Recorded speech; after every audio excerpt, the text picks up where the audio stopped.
All right, hey everybody, John Newman. Hey, before I actually start the show officially, I'm talking actually before the intro. I recorded this about 3 to 4 weeks ago. I don't know exactly. I sometimes will pre-record when my mind is racing, and so when I recorded this, it was about where the hobby was, sort of past getting close to a year into the pandemic, which was obviously in a good place. The hobby, I'm just talking about the hobby.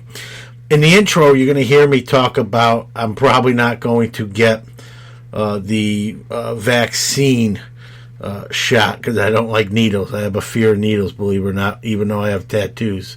Go figure that one out. But I just want to clarify, and that's why I'm recording this more recent, is I will probably get the vaccine. So, as much as I don't like needles, I'm also look out for myself and my fellow man. So, I'm going to probably be getting the vaccine soon. I want to get the Johnson & Johnson version, the one-shot deal, and going to be doing some traveling here in the next few months to Dallas, to Chicago, and want to do my part so we can get through this COVID-19 and on the good side of this and on the other side. So you're going to hear me in the intro say I'll probably never get the vaccine. I wanted to record this just to walk back those comments and clarify them as well. All right, welcome back to another episode of Hobby Quick Hits, the short form podcast of our long form podcast, Sports Card Nation.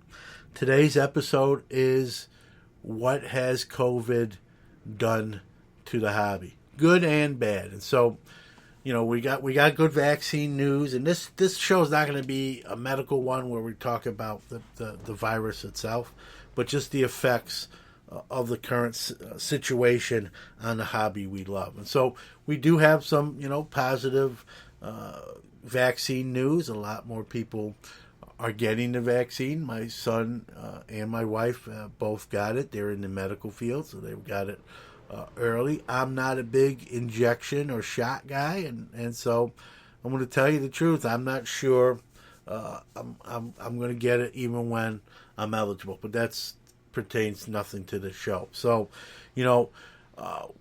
when the pandemic first started, obviously I went on Sports Card Nation and said, brace for impact. We're going to have some lean sales times, and prices may drop, and it'd be a good buying opportunity. And it was a good buying opportunity and a good selling opportunity too. So I was completely wrong on my prediction, and hey, I'm human, right?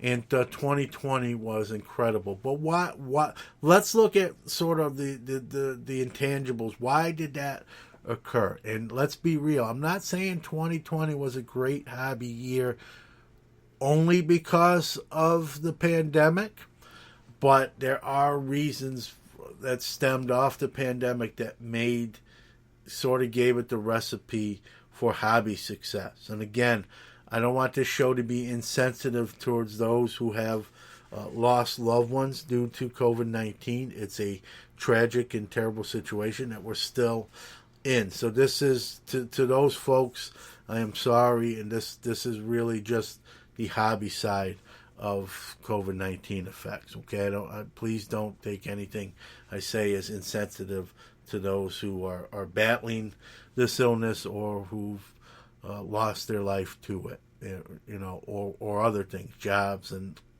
unemployment and all that. I'm just coming at this as a hobby show. So one of the you say, well, why?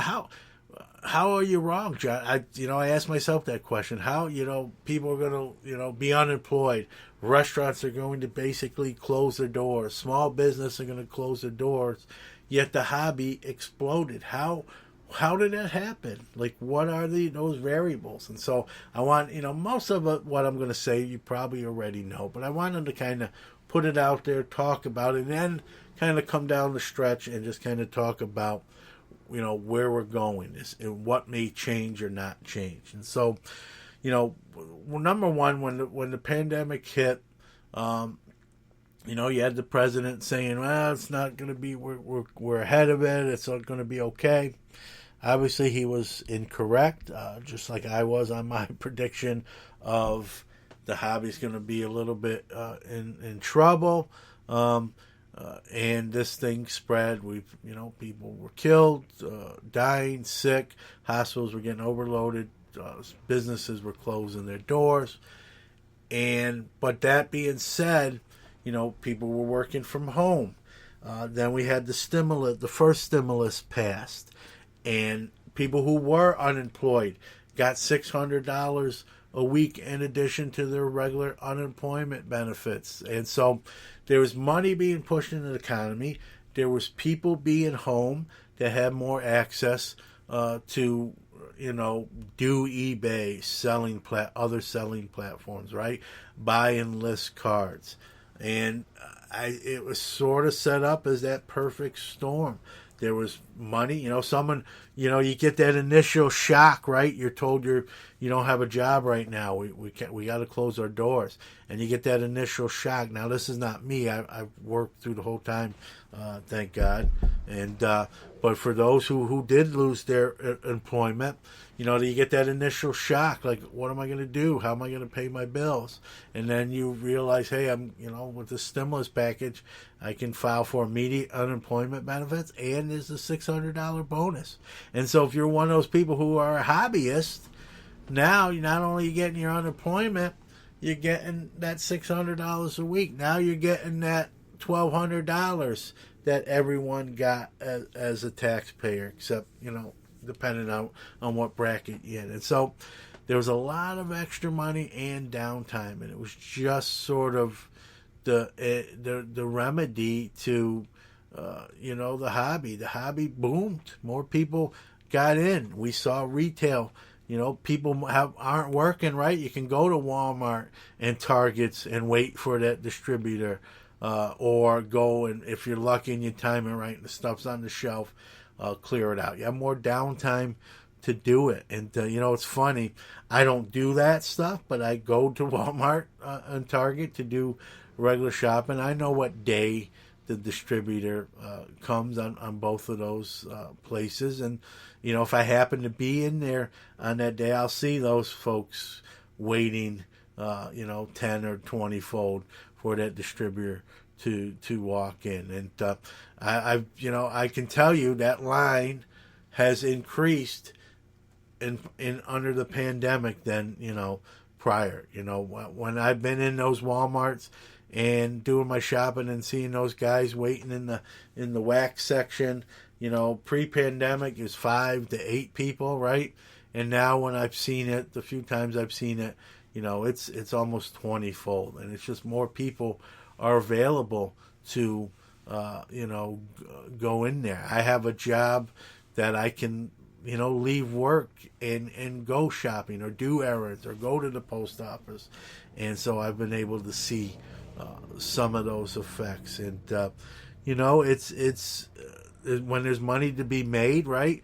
And so now the hobby's booming, right? More people home, all this surplus income that after maybe the initial shock, what am I going to do? And hey, I'm better off, not working. I'm gonna tell you a personal story, and I think I mentioned this already.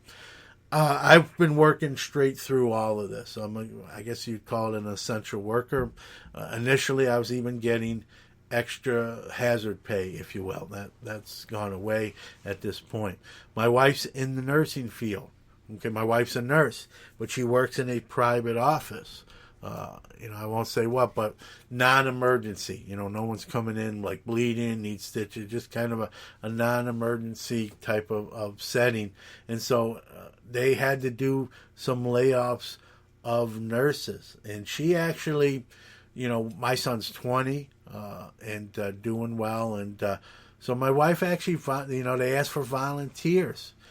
And my wife, not even thinking about the financial stuff, my wife said, you know what, as long as I get unemployment, we have other nurses here with young kids. I don't have young kids. I want them to continue working. I'll kind of, if you want me to, I'll take the voluntary layoff. And, they told that they needed, I think, 2 or 3 people to do that. And they told those 2 or 3 people, when things get better or things level out, you'll be called back. You're not losing your job. You're just kind of taking a leave of absence with unemployment benefits. And so she volunteered and she did it. I think she did it 3 weeks. She did it for 3 weeks. They did call her back after the end of 3 weeks, and she went back to work. My wife, I love my wife. She is a worker and very dedicated. And but I will tell you that 3 weeks, she was getting her unemployment benefits and that surplus bonus. And frankly, like she'd tell you this, she was making more money being home than if she was working. And so there was three of them, right? Her and 2 co-workers. And I'm not going to mention names, but after 3 weeks, they called them back. My wife obviously went back right away.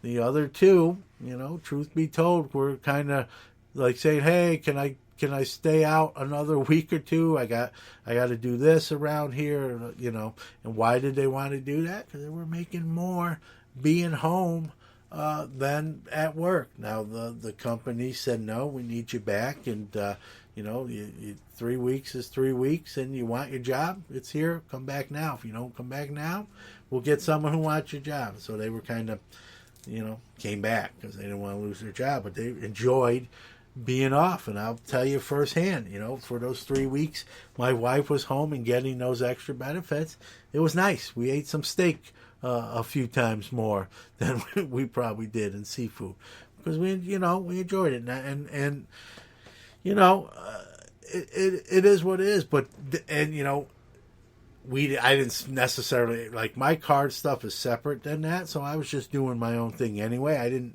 we bought a hot tub, truth be told. Now, I'm not gonna lie, we bought the hot tub,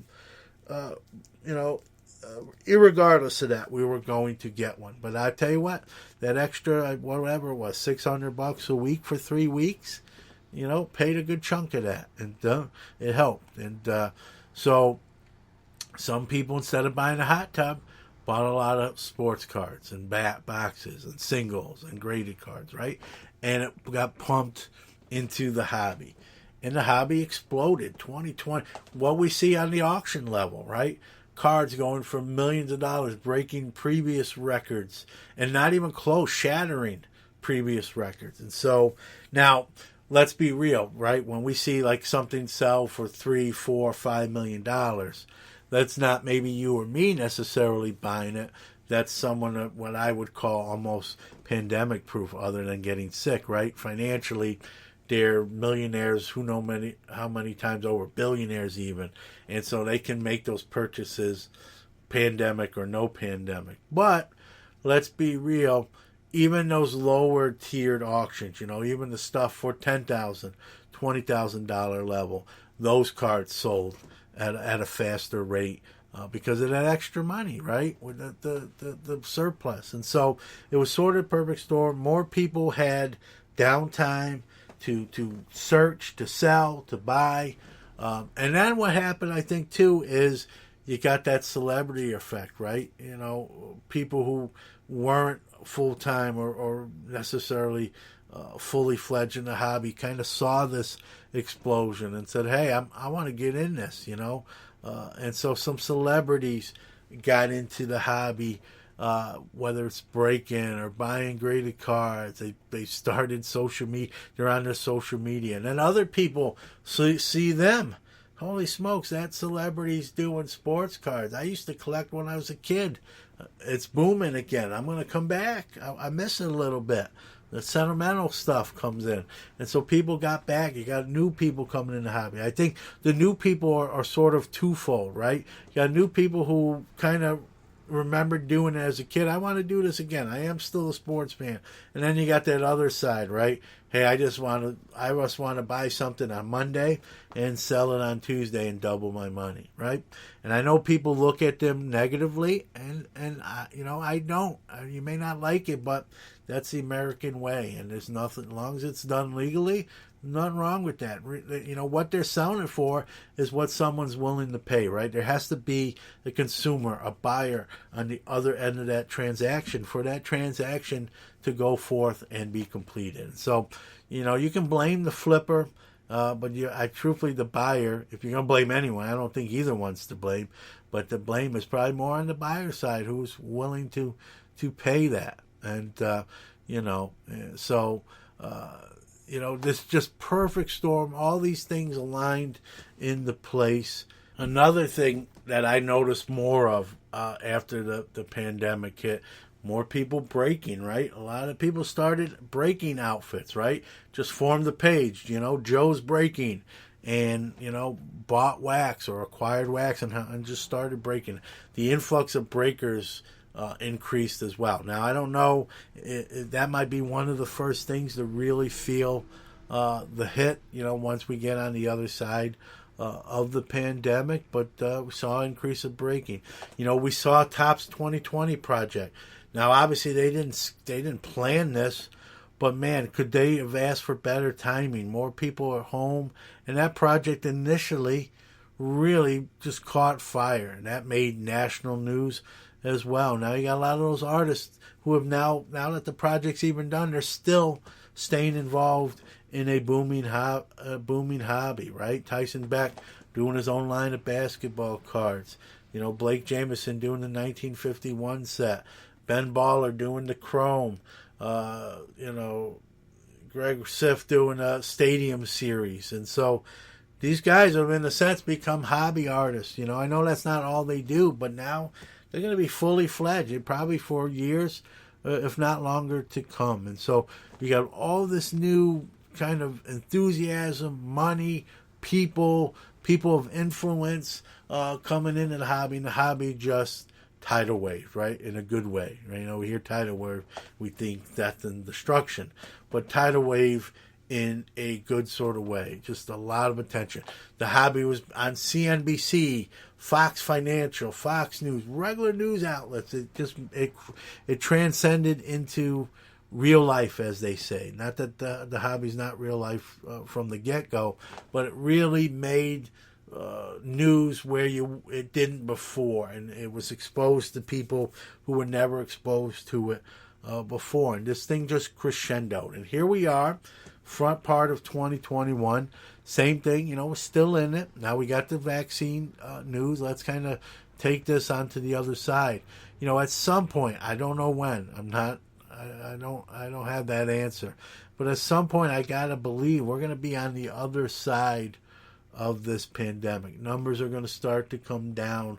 Life's gonna go back to some sort of normalcy. Although I believe you're gonna see masks kind of be a way of life. May not be mandatory, but I think you're still going to see people, maybe even myself included, just we've worn them so long now, what difference does it make, right? And so, businesses are going to reopen. People are going to come off unemployment. Maybe they don't get those bonuses or surplus money. Stimulus checks are going to stop being passed by the government, and we're going to stop getting them. We all just got, I hope, if you're like me, we just got that $2,000 one, right?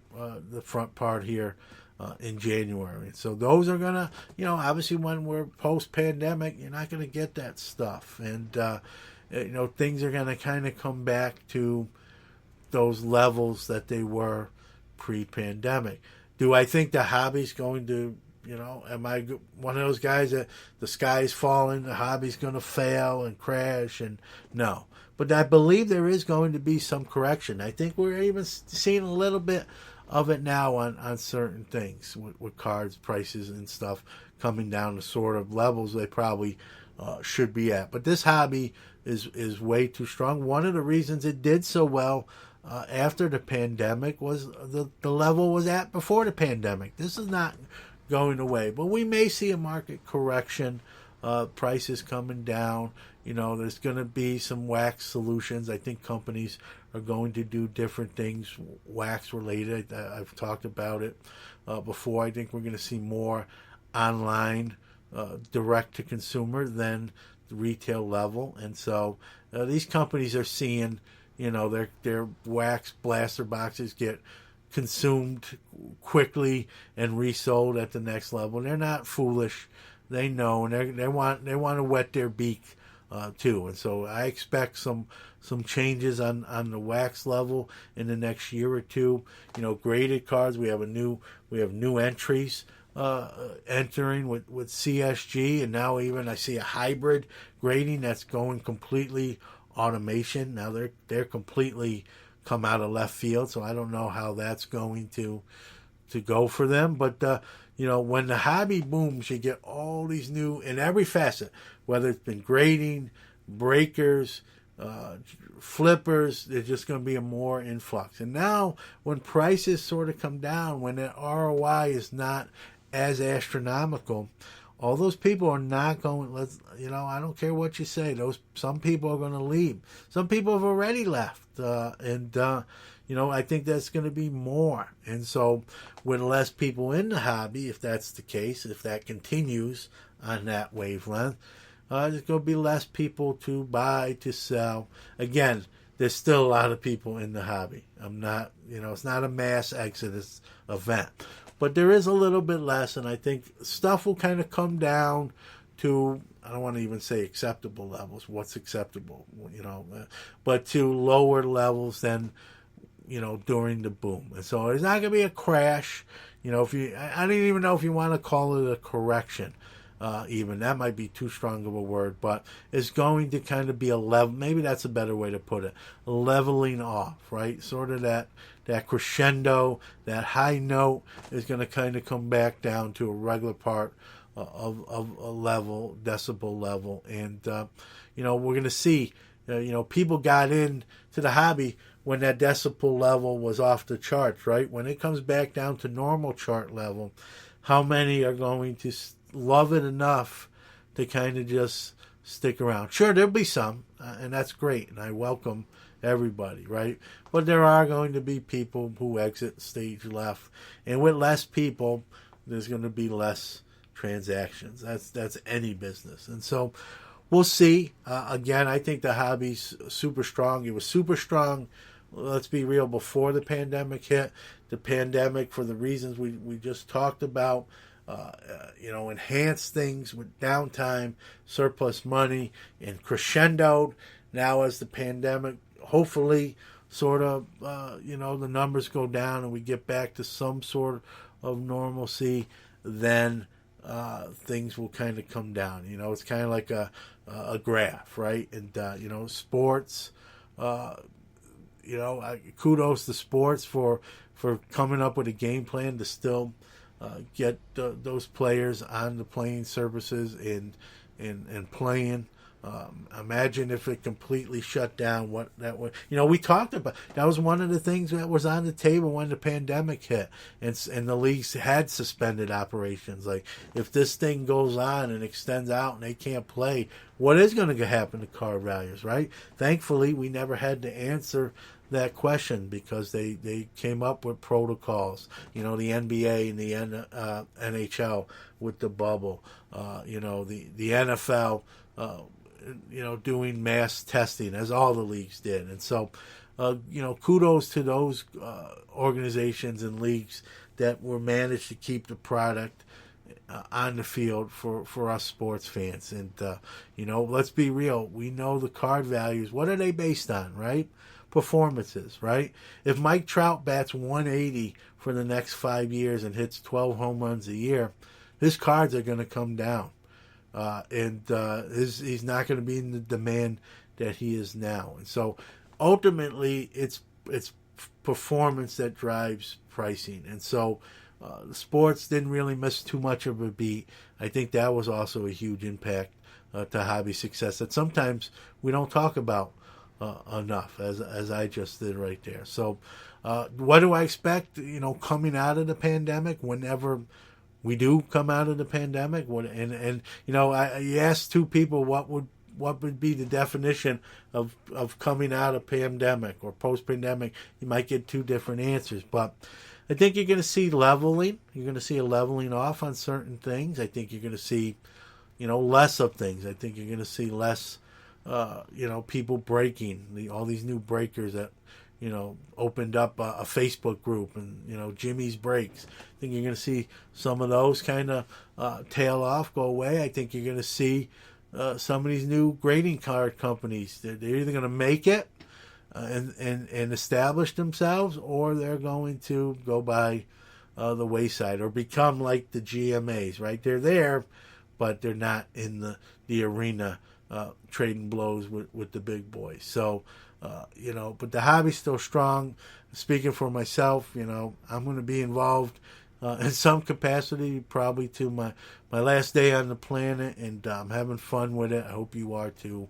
And I hope you're, speaking of the COVID-19, I hope you and yours are staying healthy, staying safe, following the protocols, so we can have a post-pandemic hobby. So with that being said, thank you for your time. Thanks for listening. Stay safe. Stay healthy. We'll see you very soon. Happy trails to you till we meet.